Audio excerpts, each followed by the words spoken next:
Hello medicos, आज का topic है हाइपरेमेसिस ग्रेविडियम। पहले देखते हैं इस टर्म का मीनिंग क्या है। हाइपर का मतलब है एक्सेसिव, इमेसिस से मतलब होता है नॉजिया एंड वोमिटिंग, और ग्रेविडियम का मतलब है प्रेगनेंसी। तो हाइपरेमेसिस ग्रेविडियम का मतलब क्या हुआ? Excessive vomiting and nausea and vomiting during pregnancy.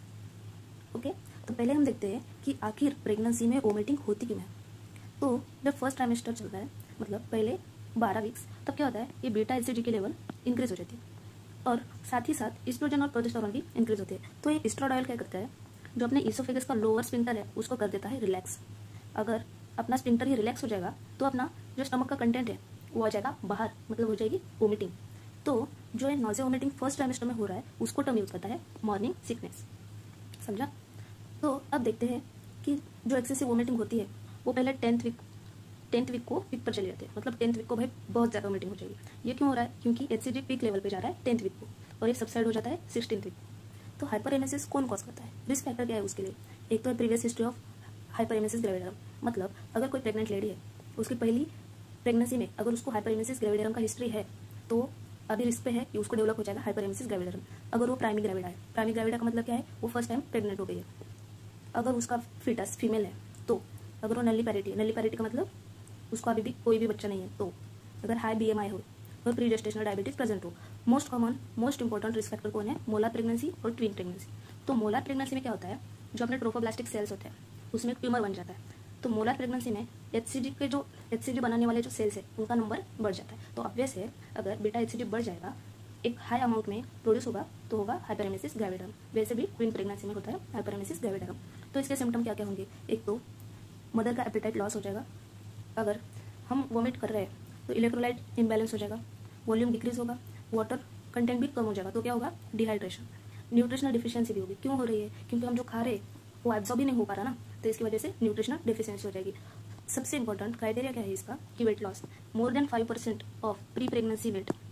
अगर मदर का प्रेगनेंसी के पहले से अगर 5% वेट लॉस हो गया तो उसको बोलेंगे कि वो लेडी हाइपरेमेसिस ग्रेविडियम में है। एक तो क्राइटेरिया वेट लॉस का हो गया, दूसरा हो गया कीटोन यूरिया, और थर्ड इज डिहाइड्रेशन। तो ये तीन ट्रायड है हाइपरेमेसिस ग्रेविडियम की। तो वो लेडी कैसे प्रेजेंट होगी, मतलब उसमें क्या क्या क्लिनिकल फीचर और सिम्टम्स आएंगे कि एक तो सलाइवेशन उसका बढ़ जाएगा, उसको टर्म यूज करते हैं टाइलिज्म, और जो टेस्ट सेंसेशन है वो हो जाएगा डिक्रीज। हाइपर ऑल्फैक्शन, टेस्ट तो कम हो रहा है लेकिन जो स्मेल का परसेप्शन हो रहा है वो इंक्रीज होगा। ऑब्वियसली अगर ज़्यादा वोमिटिंग होगी तो स्लीप डिस्टर्बेंस हो जाएंगे, फटीग हो जाएगा, वीकनेस, डिजीनेस आ जाएगा, और अगर हार्मोनल इम्बैलेंस हो रहा है तो मूड चेंज होंगे, डिप्रेशन और एंजाइटी हो सकती है। तो इसके कॉम्प्लिकेशन क्या है? फर्स्ट वन तो मैटरनल इफेक्ट, मतलब मदर पे क्या इफेक्ट पड़ेगा, उसमें आता है वर्निकेज एन्सेफेलोपैथी। तो वर्निकेज एन्सेफेलोपैथी होती है ड्यू टू थियामिन डिफिशियंसी। तो इसका है एक ट्रायल, तो उसमें आता है G फॉर GOA, गोवा। तो G for global confusion, O for ophthalmoplegia and A for ataxia. एक तो हो गया एक वर्निकेज एन्सेफेलोपैथी। सेकंड में आता है बेरी, it is also due to deficiency of thiamine. Third आता है स्ट्रेस अल्सर इन स्टमक, अगर हम बार बार वोमिट कर रहे हैं तो अल्सर बन जाएगा, stress ulcer in stomach. Dehydration हो जाएगा, डिहाइड्रेशन का फीचर कैसे दिखेंगे कि ड्राई म्यूकस मेम्ब्रेन दिखेगा, और जो यूरिन आउटपुट है मदर का वो हो जाएगा डिक्रीज। फिर आते हैं इलेक्ट्रोलाइट इम्बैलेंस का, सोडियम हो जाएगा कम, उसको बोलेंगे हाइपोनाइट्रेमिया, पोटेशियम हो जाएगा कम, उसको बोलेंगे हाइपोकैलेमिया। तो इलेक्ट्रोलाइट इम्बैलेंस की वजह से कार्डियक अरिथमिया भी हो सकता है, हाइपोप्रोथ्रोम्बिनेमिया भी हो जाएगा। क्यों? विटामिन के की डेफिशिएंसी की वजह से। फिर आती है एक टर्म मैलरी विज टीयर। तो ये क्या होता है? It is superficial tier in oesophageal mucosa. जो अपना इसोफेजियल म्यूकोसा होता है उस पर सुपरफिशियल टीयर आ जाता है, मतलब ज़्यादा डीप नहीं, एकदम सुपरफिशियल। उसकी वजह से क्या होता है, ब्लड के ना स्ट्रिक, मतलब वोमिट में हल्का हल्का सा ब्लड दिखाई देता है। उसके बाद आता है कन्वर्जन और कोमा। तो अगर हम इसका इन्वेस्टिगेशन करना चाहते हैं तो क्या करेंगे? यूएसजी क्यों करेंगे? To rule out twin and molar pregnancy. मैंने क्या बोला था कि रिस्क फैक्टर में twin pregnancy and molar pregnancy आते हैं। तो अगर हमें ये रूल आउट करना है तो हमें करना पड़ेगा भाई यूएसजी। कीटोन यूरिया, मतलब यूरिन में कीटोन बॉडीज का प्रेजेंट होना, और अगर कीटोन बॉडीज प्रेजेंट है तो डिहाइड्रेशन। ये क्यों हो रहा है ketonuria? Due to dehydration. तो यूरिन एनालिसिस में हम कीटोन बॉडीज प्रेजेंट है या नहीं देखेंगे, तो उसके लिए हम रोथराज टेस्ट होता है बायोकेमिकल, वो करेंगे। प्रोटीन यूरिया है कि नहीं देखेंगे, अगर प्रोटीन यूरिया है तो प्रीक्लम्शिया भी हो सकता है।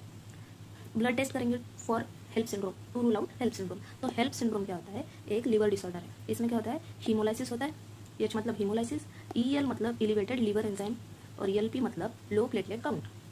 H मतलब हीमोलाइसिस,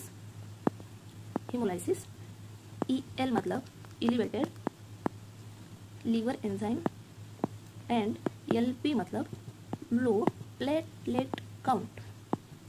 तो अगर हमें हाइपरथायरॉयडिज्म रूल आउट करना है तो हम करेंगे थायराइड फंक्शन टेस्ट। तो ये होगा इसका इन्वेस्टिगेशन। अब आते हैं इसके मैनेजमेंट पर। तो पहले मैंने क्या बोला कि इलेक्ट्रोलाइट इम्बैलेंस हो रहा है तो हमें करेक्ट करना पड़ेगा इलेक्ट्रोलाइट इम्बैलेंस। थियामिन की डिफिशियंसी की वजह से हो रहा था अपना बेरी और वर्निकेज एंसेफेलोपैथी। इसको करेक्ट करने के लिए हम देंगे थियामिन सप्लीमेंटेशन। अगर डिहाइड्रेशन हो रहा है तो हम देंगे IV फ्लूइड्स। और जब अपने स्टमक में से गैस्ट्रोइसोफेजियल स्फिंक्टर रिलैक्स होने की वजह से जो रिफ्लक्स आ रहा था तो हम देंगे H2 एंटागोनिस्ट। कौन है? रेनिटिडिन और proton pump inhibitor. Antiemetic such as metoclopramide ondansetron भी दे देंगे। एक आता है कि मॉर्निंग सिकनेस का ड्रग ऑफ चॉइस क्या है, तो इसमें हम देंगे pyridoxine 10 mg and doxylamine 10 mg। अब एक टर्म है कि जो हम यूज़ करते हैं एक्सेस करने के लिए कि हाइपरेमेसिस ग्रेविडरम कितनी है, सीवियरिटी कितनी है उसकी, PUQE स्कोर। तो इसका फुल फॉर्म क्या है? Pregnancy unique quantification of emesis and nausea. Pregnancy unique quantification of emesis and nausea. तो हम यूज़ क्यों कर रहे हैं इसका? Use to quantify severity of nausea vomiting, कि वो कितना है। तो इसमें क्या करते हैं, 3 क्वेश्चन पूछे जाते हैं मम्मी को, जो मदर है उसको 3 क्वेश्चन पूछे जाते हैं। उसमें पहला क्वेश्चन है कि 24 घंटे में लास्ट 24 आवर्स में कितनी बार आपको ऐसा नॉशियस फील हुआ है, मतलब उल्टी जैसा फील हो गया, और इसको स्कोर देते हैं 0 to 7 तक। फिर पूछते हैं कि फ्रीक्वेंसी ऑफ वोमिटिंग, कितनी बार वोमिट किया आपने। और third question is dry huge, मतलब बस उल्टी नहीं हुई, बस हिचकी आई उसकी, तो ये कितनी बार हुआ। और according to that scoring is done, मतलब इसको स्कोर देते हैं और बाद में इन तीनों के स्कोर को ऐड किया जाता है। और ऐड करने के बाद अगर स्कोर 4 to 6 आ गया तो हम बोलेंगे माइल्ड, 7 से 12 आ गया तो बोलेंगे मॉडरेट, मोर देन 13 आया तो उसको बोलेंगे सीवियर हाइपरेमेसिस ग्रेविडेरम। तो एक बार हम सब समराइज करते हैं। तो हाइपरेमेसिस ग्रेविडेरम क्या है? Excessive vomiting, nausea and vomiting during pregnancy. तो ये क्यों होता है? क्योंकि बीटा एसिड की लेवल बहुत ज़्यादा बढ़ जाती है। रिस्क फैक्टर क्या क्या है? मोलर प्रेगनेंसी हो गया, ट्विन प्रेगनेंसी हो गया, प्रीवियस हिस्ट्री हो गया, नेलिपैरिटी हो गया, प्राइमरी ग्रेविडा हो गया। सिम्टम में क्या क्या हो जाएगा? एक तो कीटोन्यूरिया हो जाएगा, वेट लॉस हो जाएगा 5% से ज़्यादा, डिहाइड्रेशन और इलेक्ट्रोलाइट इम्बैलेंस हो जाएगा, सलाइवेशन बढ़ जाएगा, टेस्ट का सेंसेशन कम होगा, लेकिन स्मेल का परसेप्शन ज़्यादा होगा, मूड चेंज हो जाएंगे, डिजीनेस होगा, वीकनेस होगा, स्लीप डिस्टर्बेंस होगा। कॉम्प्लिकेशन में क्या होगा? वर्निकेज एंसेफेलोपैथी। ये क्यों हो रहा है? थियामिन की डिफिशियंसी की वजह से। तो वर्निकेज का टायर क्या है? ग्लोबल कन्फ्यूजन, अपना Goa, global confusion, ophthalmoplegia and ataxia. तो सेकंड वेरी ये क्यों हो रहा है? Due to thiamine deficiency. Stress ulcer हो जाएगा स्टमक में, डिहाइड्रेशन हो जाएगा, यूरिन आउटपुट कम हो जाएगा, इलेक्ट्रोलाइट इम्बैलेंस की वजह से कार्डियक अरिथमिया हो जाएगा, मैलेरियस टीयर हो जाएगा। मैलेरियस टीयर क्या है कि ये सुपरफिशियल इसोफेजियल म्यूकोसा में टीयर हो जाएगा, इसकी वजह से ब्लड वोमिट में प्रेजेंट दिखेगा। तो इन्वेस्टिगेशन में हम यूएसटी करेंगे to rule out twin and molar pregnancy, urine analysis करेंगे, कीटोन्यूरिया है क्या, प्रीक्लैम्सिया है क्या, ये सब देखने के लिए। हेल्थ सिंड्रोम को रूल आउट करने के लिए ब्लड टेस्ट करेंगे, एलएफटी वगैरह करेंगे, आरएफटी करेंगे, थायराइड फंक्शन टेस्ट करेंगे to rule out hyperthyroidism. Management में हम क्या करेंगे? इलेक्ट्रोलाइट बैलेंस का करेक्शन करेंगे, थियामिन सप्लीमेंटेशन देंगे, IV फ्लूइड्स देंगे, H2 एंटागोनिस्ट देंगे ताकि एसिड रिफ्लक्स हो रहा है वो बंद हो जाए, एंटीएमेटिक्स देंगे। मॉर्निंग सिकनेस में ड्रग ऑफ चॉइस का pyridoxine and doxylamine.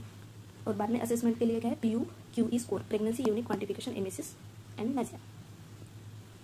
Thank you. अगर आपको ये वीडियो पसंद आया तो please subscribe, made is for you.